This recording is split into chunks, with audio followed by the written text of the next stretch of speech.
নমস্কার বন্ধুরা, আজকের recipe veg momo. Veg momo বানাতে আমরা প্রথমে একটা পাত্রে ময়দা নিয়ে নেব, তার মধ্যে 1 চামচ নুন আর 2 চামচ সাদা তেল দিয়ে দেব।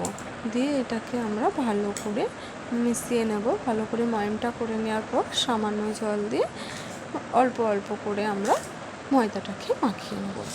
ময়দাটা এইভাবে নরম করে মাখিয়ে নিয়ে 15 মিনিট আমরা ঢেকে রাখবো। এদিকে আমরা সবজিগুলো কাটিং করে নিয়েছি।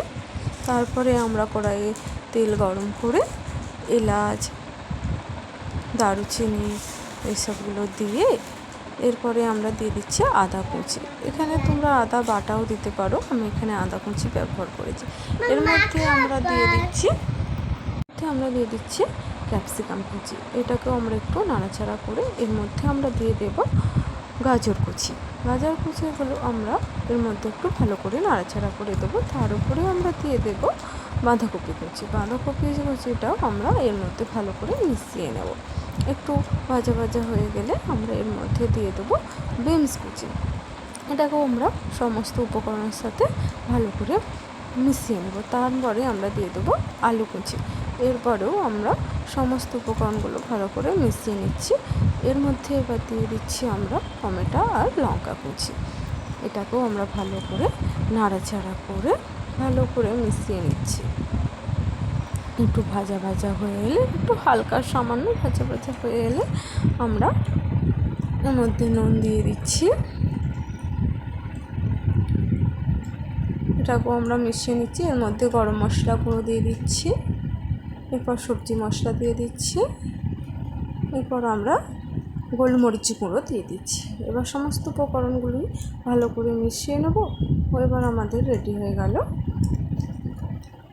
এরপরে আমরা যে ময়দাটা মাখিয়ে রেখেছিলাম লুচির মতো ছোট ছোট করে আমরা বেলে নেব। তারপরে আমরা পুরটাকে দেব, দিয়ে এবার মোমোর শেপ করে নেব।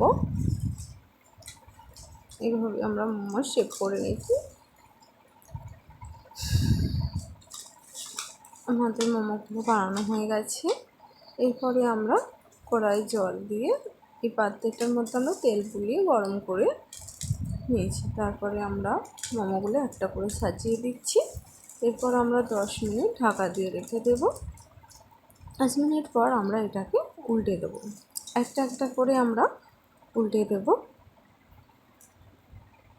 আমাদের এগুলো একটা একটা করে সব উল্টে দেওয়া হচ্ছে।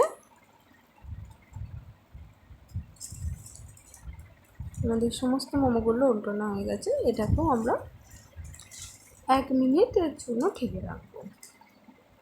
তারপরেই আমাদের রেডি হয়ে গেল মোমো।